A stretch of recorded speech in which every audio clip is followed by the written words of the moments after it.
Roll call. Ms. Gruber? Here. Mr. Campbell? Here. Mr. Hart? Here. Mr. Pollitt is absent. Mr. Rosser? Here. Mr. Thacker? Here. Except for Mr. Pollitt, all present and a quorum is here. Let's all stand for the pledge. I pledge allegiance to the flag of the United States of America and to the republic for which it stands, one nation, under God, indivisible, with liberty and justice for all. Chief Wallace. So if that man's still in the parking lot, he came the other night to try to address council, and I was going to allow him to speak right off. If he's still here and wants to speak to council while we're in session, if you invite him in, we're ready to talk. Yeah. Maybe pat him down first. Pat him down first. Yeah, as soon as we called the order, I was going to invite him to speak. He came in the other night at a Recreation Commission meeting and seemed to be very frustrated or had something on his mind. I was very cryptic. I don't know what his concerns are, but maybe we can... Something about the So summer. that way, Rick could kind of address any That's what I'm concerns he saying, had. Rick's So. So we can see if comes back in. Or move on to the report.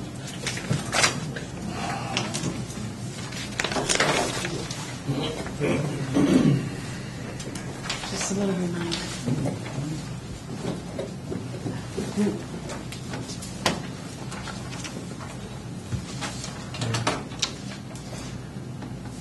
We'll just wait for Chief for a second to see if that gentleman is still there and wants to come in and address council.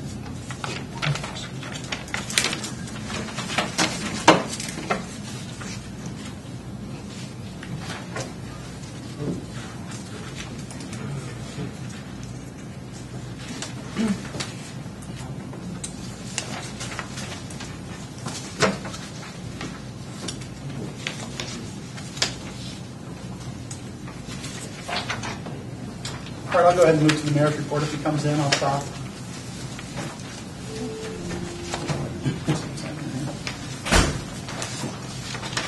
Nobody found it. It's scary. Obviously, I had a message. I'd like to know what all that meant. What are you saying? Okay. Mayor, I don't think you did the meeting minutes, did you? No, we didn't. Once again, I want to welcome everyone here to the July 18th edition of the May Village Council.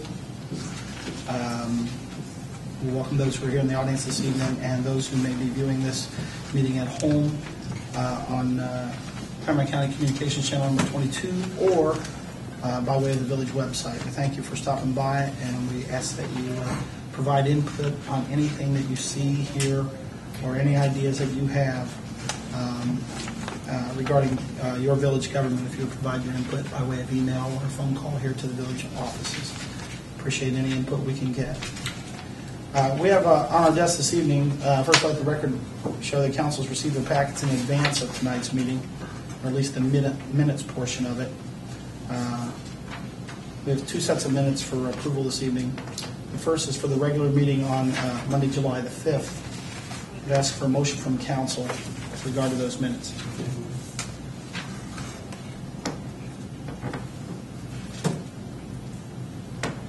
Make a motion, we approve the minutes. I'll second. Any discussion?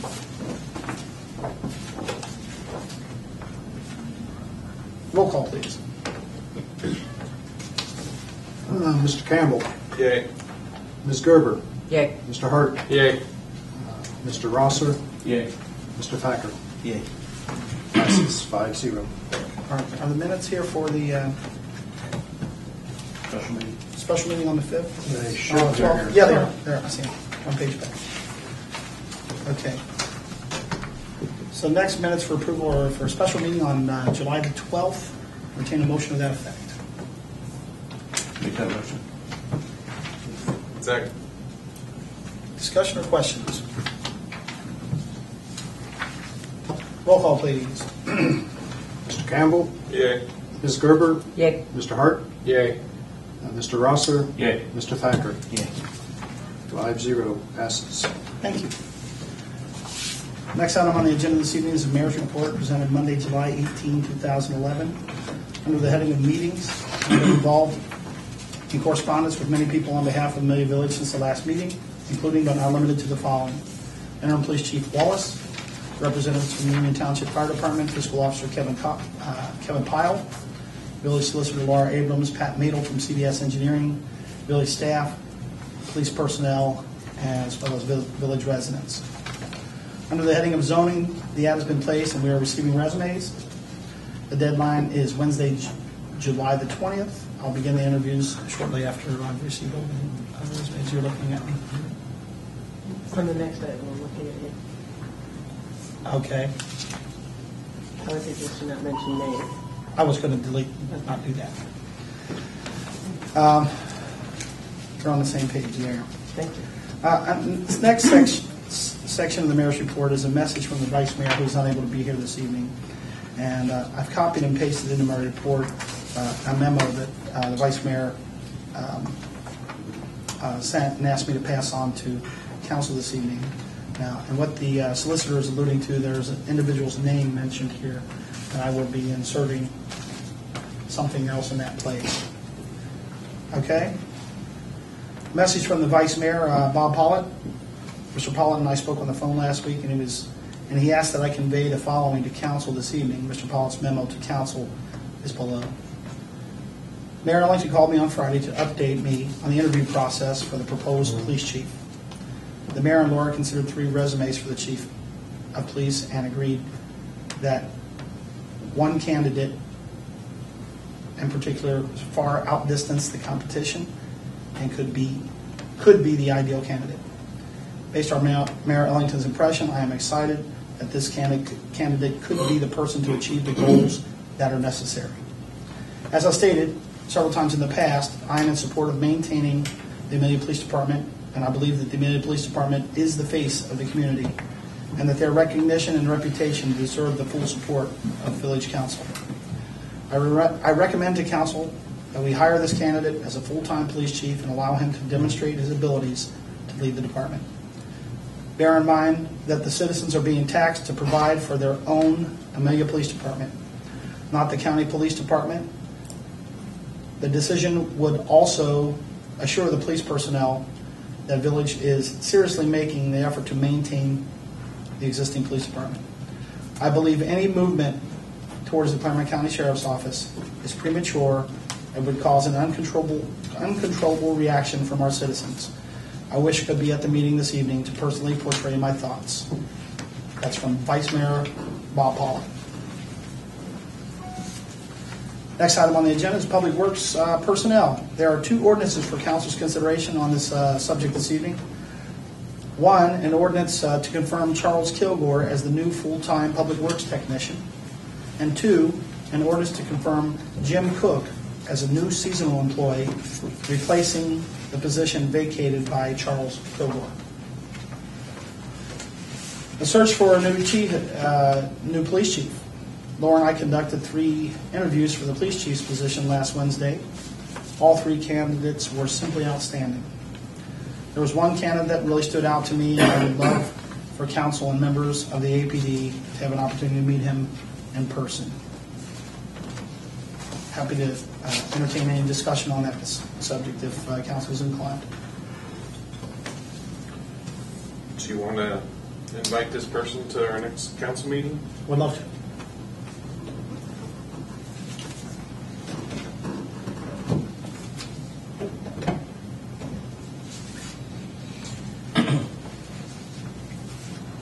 Do we make a motion? If generally people feel okay with it, I don't know that we need a motion. It's just a matter of scheduling. Generally, people are. I mean, it's not a decisive measure. It's just an opportunity to meet somebody. I'll make the necessary arrangements. Okay. If there's no overwhelming reason to not do so. All right. Under the heading of fiscal FYI, this is an update. I've authorized Kevin Powell to contact Rita to obtain an estimate on what earnings tax would generate. This is for information use only. No actions have been taken or are being recommended. I do, however, feel that Having access to this data will help council to make an informed decision. As far as an update is concerned, Kevin is waiting on the data. I've asked him to follow up on Tuesday with Rita to see what the status is. Under the heading of police levies, police levy, question mark, question mark, question mark.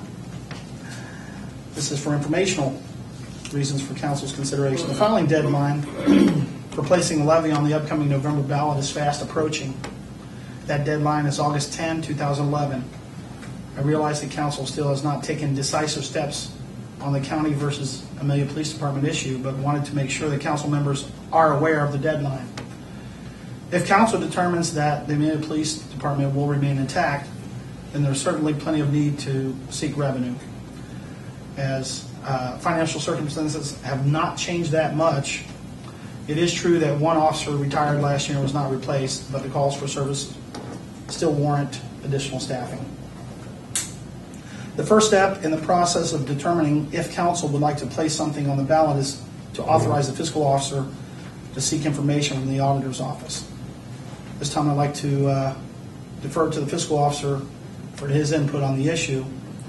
And just for the record, in the interest of time, in the case that council would like to explore this information from the auditor's office, I've asked the order to prepare legislation that would allow us to basically fill in the blanks so that we could expedite matters. So at this time, I'd open the floor for discussion on the possibility of a police levy moving in the future. And actually, I would first ask Kevin if he would address council. Then you provided a breakdown, and I failed to print it, a breakdown on millage, some general ideas. Yeah, and unfortunately, I don't have a copy of that with me. I based some of it on what the, I just forgot his name now. Chuck Tilbury. Chuck Tilbury with the auditor's office presented us a couple months ago. I believe everyone had copies of that at that time. And I also had a copy of the, when I prepared the budget for everyone's review, there was a sheet in there that included the voted and effective millage for the general fund, the two police levies, and the fire levy. Since the one fire levy just started, it was really easy to calculate a 1 mil levy.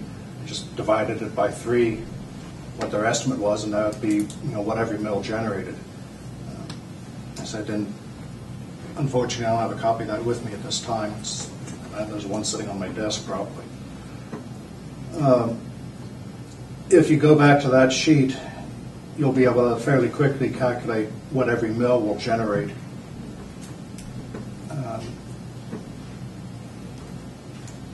I believe at one time we would have needed a 3.57 mil levy to support the police department with, I want to say, 6 officers plus chief. And that would include it basically based on the 2011 appropriations, which may be high, may be low. We really won't know for certain until the end of the year. Even though current projections indicate a higher cash carry forward, that amount of cash will result in covering the police for 3, maybe 4 pay periods, if I remember correctly. Of course, that also means the police won't be able to buy anything else. No gas, car repairs, nothing else. Just so that carryover in real world is probably only 2 pay periods, or basically the month of January. How quickly the Clermont County Auditor would be able to get tax advances to us, I don't know. That all depends on when Mr. True, the treasurer of the county, decides to have the tax bills mailed out and when the collection period is. If the collection period runs the same as January, we may have a bit of a problem because of the tax advances. If it extends into February, starting, say, January 1st, ending February 15th or whatever, which is longer than normal, we would have the ability to get some tax advances in. But usually the first week or two of a tax collection, you have a peak the first couple days after bills come out, and then it drops down. In the last week or two, it peaks again, with the last day being a landslide. So there'd be, the usual collection period is right around between 25 and 30 days. It's up to the treasurer to set that. So there'd probably be 15 to 18 days where there wouldn't be that much of a collection coming in, which in turn means we would not be able to get that much in tax advances. Traditionally, and I'm going back from the time I was county auditor and also working for the Hamilton County Auditor, I would say half to two-thirds of all auditors will not advance more than 75 to 80% of the total estimated collection. So there's money left over to take care of the auditor and treasurer fees, plus still some money being distributed to the subdivision. In January, the first half of next year, it does impact the general fund more than anything, but will be the first payment required for the county health district. I believe the bill for the whole year is $13,600, so about $7,800 or $6,800 would have to come out of the first half tax sum in the general fund alone. Overall, again, going back to our original estimates, a 2 to 3 mil levy would probably keep the police department solvent, allow whoever the new chief might be the opportunity to hire 1 or 2 full-time officers, maybe 1 or 2 part-timers. Chief Wallace has estimated that based on today's costs, 1 officer getting the family health benefits costs right around $48,500 a year just to put in a car. That does not include the cost of that car, his equipment, uniforms, materials, or anything. That's just getting someone to sit in that car.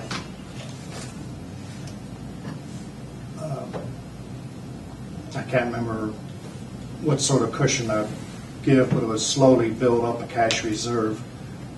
As many, if not all of you are aware, there is the 1 police car that was just purchased. Next newest one, 2008? Yeah. Okay, then a couple others are even older than that, I The think. oldest car out there in the fleet right now is an Explorer. It's a 2005. And in that budget I submitted to you, I threw 10 grand into a little kitty off the side, which if we can do that each year, another 5 years, we'll have enough to buy a new car and outfit it, because everything's getting downsized.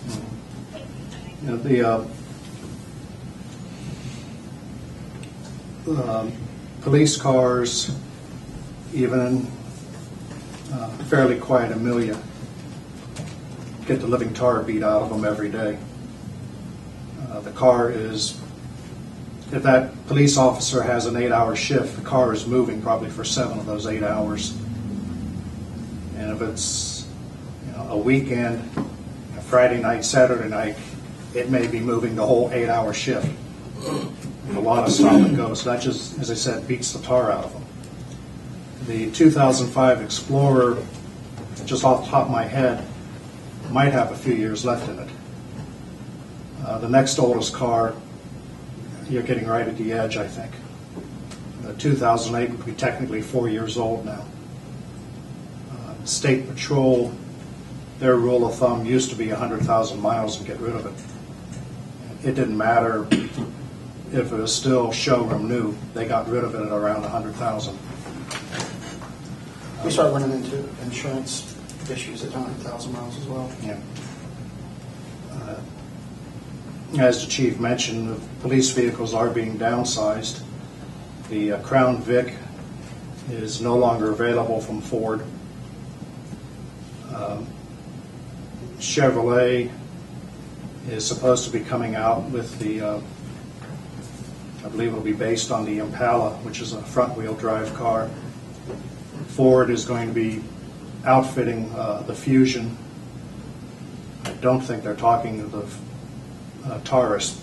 They're leaning more towards the Fusion, the last I heard. But that could change, it just depends on what the police departments want. Chrysler's looking at the Challenger, which is the traditional V8 rear-wheel drive car. But I don't know if it has enough space for the needs of a police officer. The options, just from what I've read, aren't as great as they used to be as far as space, volume, and such. The alternatives, as I see them, for funding the police department, one is a property levy. The deadline is August 10th. Any ordinance by the resolution, whichever it be, Lord knows better. Anyways, council has to have it into the Board of Elections' hands by 4:30 p.m. on August 10th. That's when their doors close. If you're there at 4:31, forget it. You're not getting on. You have to wait till February. The other option, as the mayor alluded, is an earnings tax. The Ohio Department of Taxation did a very rough estimate for me, and they are guessing about $218,000 on a 1% municipal income tax. The advantage to the earnings tax, in my opinion, first, it would be spread across everyone who is benefiting from the Amelia Police Department. Anyone that works in Amelia would be paying on it. It is customary for municipalities to have reciprocity agreements. So in my case, I'm already paying 1% towards Loveland, and if Amelia would have a 1% levy, odds are I would not pay it. Or I would not have to pay Loveland, but I would pay the Amelia one. It just depends on how the reciprocity agreement was worded. For people who lived in Amelia and worked in Cincinnati, well, with the reciprocity agreement, they would just pay the Cincinnati tax. They would not pay any Amelia tax. The other advantage is the earnings tax could be used for any purpose. When I was Holmes County Auditor, I convinced the county commissioners into putting an extra 0.5% sales tax on the ballot because at that time Holmes County was about ready to default. We got the estimates. I did a quick survey of the community, found out that at least in our community, Holmes County, probably 70% of the sales tax was paid by people who did not live in the county. I also got the commissioners to agree to every year, or every month when we got the payment, to take 10%, set it aside in a county jail fund. A year later, they were in a court order to build a new jail. We had a fairly goodly amount of money set aside already. I bring that up because then council, if they go with the earnings tax route, once it goes into the general fund, council could, by resolution or ordinance, state that 70% of the money stays in the general fund, 30% goes to the police department. And then say, and authorize the mayor, fiscal officer, whomever to adjust the percentages as need arises, but never to go below that particular breakup. Or you could say 50-50 split, whatever council felt was fair. And once that was set, it would take another action by council to change those percentages. So that's pretty much the way I look at it. Does anyone have any questions or anything? The 218,000, was that a year one or a year three? Or did they even say? They didn't say. They just went through based on the 2009 income tax returns. The way they had it broken out was so, to me, simplistic. But it was still hard to understand what they were telling me. Because they had, okay, we had this many returns, and, oh, by the way, we only had 400 people over the age of 18. I says, what? You know, I mean, there was just little things in it that, you know, were confusing. They had two numbers, and I had no idea what the larger of the two numbers was, but the 218 was listed twice on the spreadsheet, so well, that must be the one they're actually telling us. I think we'll get a truer number from the Rita. Yeah, I think Rita will, because they can get a more detailed analysis, not only through the Department of Taxation, but just comparing other communities of a population of around 4,800 throughout the state, and get a pretty good idea of, you know, really close what it'd be. Yeah. The 218 is substantially lower than what Rita came back with 3 years ago, based on 2001. Yeah, it is. Right. But I don't Census know that we data, ever, so- I don't know that that was really ever, I don't think Rita really supplied that analysis back then. Do you recall? Yes, it was Rita. I thought it I was. know we didn't go into the full-blown model, Right, Mm-hmm. right. but I That we was like, got it was their like 450 estimate. or something. Mr. Hawk, I think his name is. Charles Hawk. Charles Hawk. I know he was in the neighborhood of 450. Yeah, that's The mayor just said. And I think that's pretty much where, just understand what you're saying, Derek. I think it was double this number. And that's what I would hope. And, you know, as said, you know, they gave no definition, description of what their methodology was. It was just, we have zip code 45102. We know there are 9,000 returns filed, single and joint, and the gross on that was this. And then there's that thing in there with the 18-year-olds, which, as I said, I still don't know what that was. The end number is 218. I had gone to the U.S. Census Bureau trying to find information, and unfortunately, the Census Bureau does not have information narrowed down to the village itself yet. The closest I could get was the zip code, and I was over 400,000 with my down and dirty number. I took 10% right off the top just to take into account that the zip code's not all Amelia. And I went to their 3 or 4 different resources, and one of the things I looked at is, you know, how many people are this particular age? Okay, I got rid of all of them. How many people at this age? At the high end, I got rid of them, and it was a very down and dirty number that was still higher than what the state said.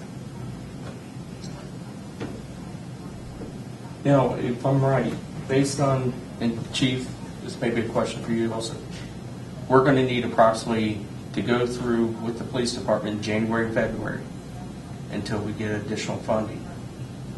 We would need approximately $70,000 to operate the police department. That's good. I'd have to check my papers. Yeah. I think that the staffing costs monthly were right around $26,000 by the time you pay for fuel and incidentals. Because you'll have, you know, hopefully not much on ammunition, but, you know, fuel, vehicle repair and maintenance, telephone expense, electric expense. Mr. Gilpin broke out every bill he could into as many funds as possible that he felt could be justified. Right. And there's a chance that, you know, there may be other things that might hit the police fund harder next year, or it may get hit lighter next year. I don't know.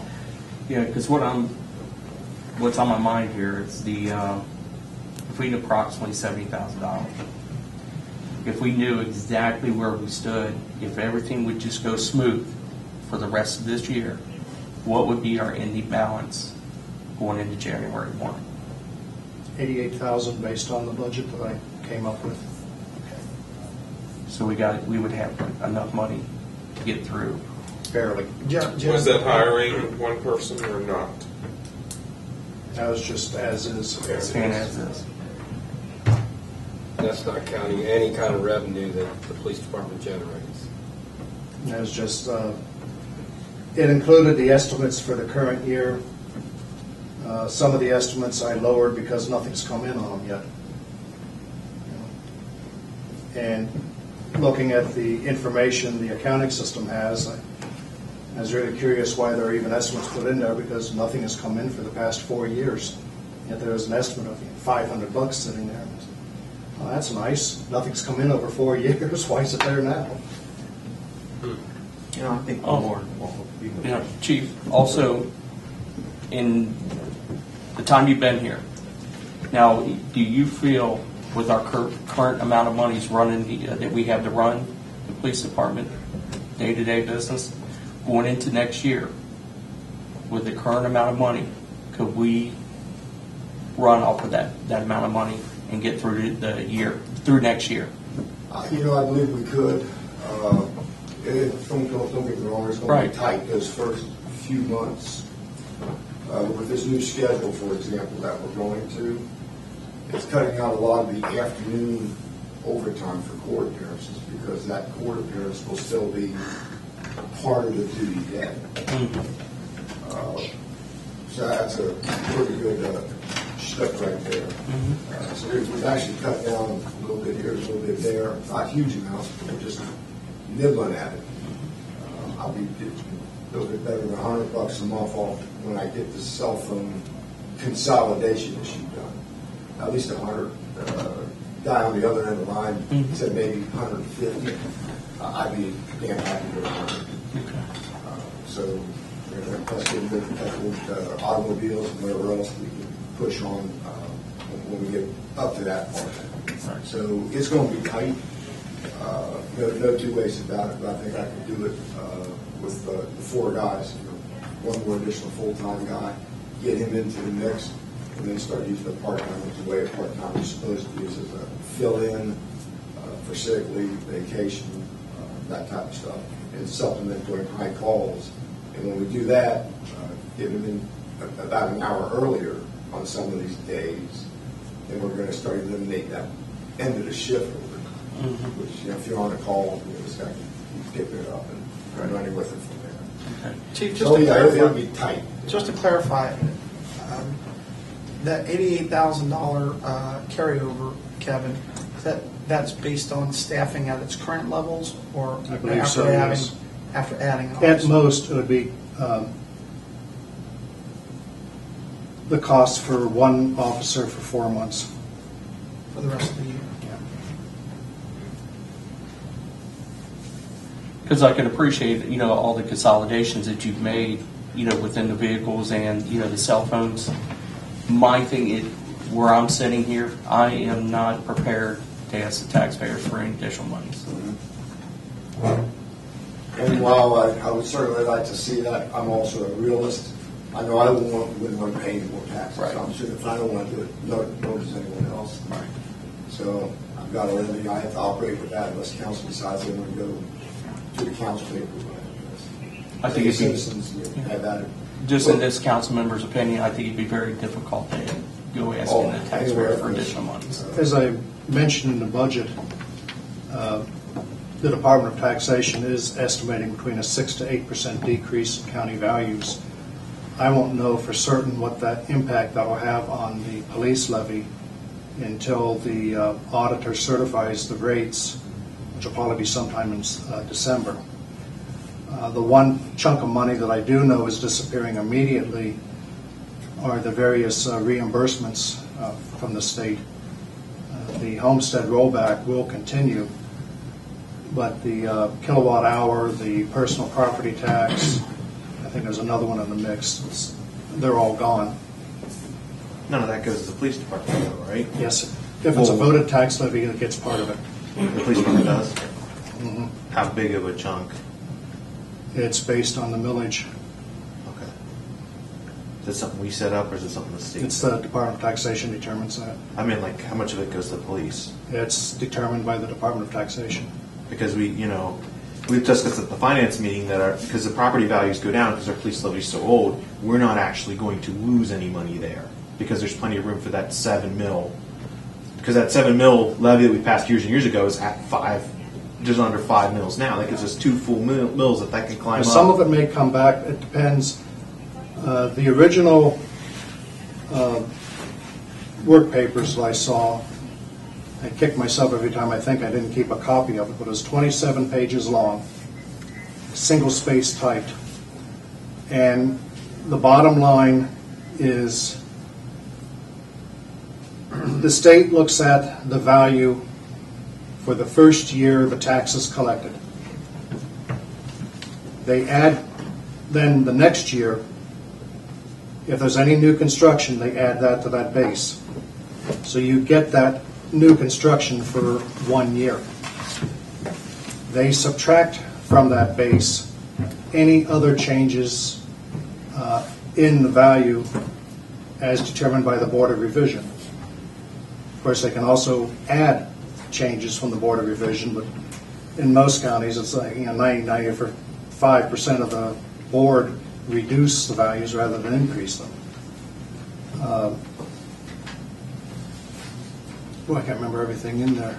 I mean, I guess. Conversion of land from agricultural to residential or commercial, or conversion from residential to commercial, or vice versa.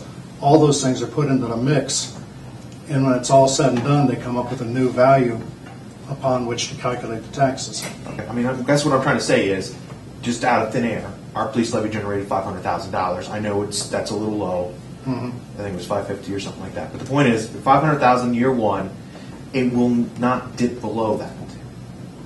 And what they do, I mean, it still could, but you're it's going to re-average itself back Right. up to that 500,000. Yeah. It's going to stay flat. Basically, for all intents and purposes, it's going to stay flat at that 500,000, regardless of what property values do, until we get to the point to where they're looking at increasing that millage beyond the 7 mills we passed before. So in a case like this, where it's for years and years and years and years, property values have been going up, we've been getting more growth, and that millage has been going down, it's going to, in essence, next year, if the property values go down, that millage is probably going to tick up. And then we're still going to have our $500,000. It's not like our police department's going to be. I guess what I'm trying to say is I don't foresee our police department taking a huge hit in the next year. I mean, from tax Again, revenue. it all depends on how far the rates change, what happens in the Board of Revision next year. I don't see the values or the effective tax rate restoring the collection to what we got this year. Now, in 30 years' experience, I never saw that happen. But I mean, But it stays relatively close to year one. yeah. But I mean, that's assuming that to get the exact same amount, we have to assume the new construction stayed the same because we're getting new construction in, all this other stuff. That's why I'm saying it's going to stay fairly flat, shy of the new construction. I mean, that's going to be your biggest change year to year. So I mean, we've got a set amount that we're going to see. I would say, the safest bet is, at the minimum, you will see what I calculated on the budget, the 485, I think. And that was because I took the proposed decrease in values, as the Department of Taxation said, multiplied it out by today's effective tax rate. The best case is what was collected this year, or anticipated to be collected this year. So there's a $60,000, $70,000 wiggle room between those two sets of numbers. Where it will actually fall, no one's going to know until the tax commissioner accepts the final values and then calculates the final tax rates, which will all be sometime November or December. The only other question I had earlier was, how much money did we carry over last year? I mean, wasn't it only 40 or 50,000 the It's year before that? 53,000, What about the year before that? Wasn't that 40 something? 48, I think. To me, I mean, for my, my Keep opinion, in this mind, also- 3 officers left in that period too. Yeah, that's true. And I mean, to me, I don't see, I'm with Tim. I don't see adding any more revenue. I mean, clearly compared to past years, we're doing better this year. We're carrying over more money. I don't see a reason to add any more tax to it. The difference is that we're losing Part of the reason there's been a carryover is because there's been, the general fund was there to pick up some of the slack, and that's being lost. I'm just pointing out that fact. Because What was the max? It was like 28,000 a few years ago from the general fund. No, I think we took 40 within the past 5 years. the last 2 years, nothing's been taken, but the 3 years before that, every year had Yeah, something I think transferred the over. max was like 28. They're not transferred, but paid out in If you go back, I remember looking before I got on here. If you go back, I don't know, was it 2005, 2006, 2007, somewhere in that ballpark? There was 40, 50,000. There was times when it was more. coming out of the general fund. But we had a lot more officers back then too. That's important to remember. It is a good point. I mean, we did have a lot more officers back there. We've trimmed staff to match what we have. And something To else. match what we have in dollars. Some dollars. Yeah, well, we have more. Yeah. I'm not saying it's, but I mean, fiscally, health wise, I mean, it's not like they're going to go upside down next year at Exactly. current levels. And- I mean, and- that's where I'm at. Let me just clarify this, and actually, it's kind of a question for the chief.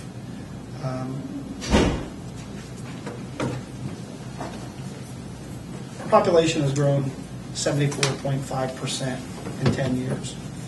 Our calls for service have increased, and yet our revenue has declined and our staff has declined. I guess, without breaking it down to nuts and bolts,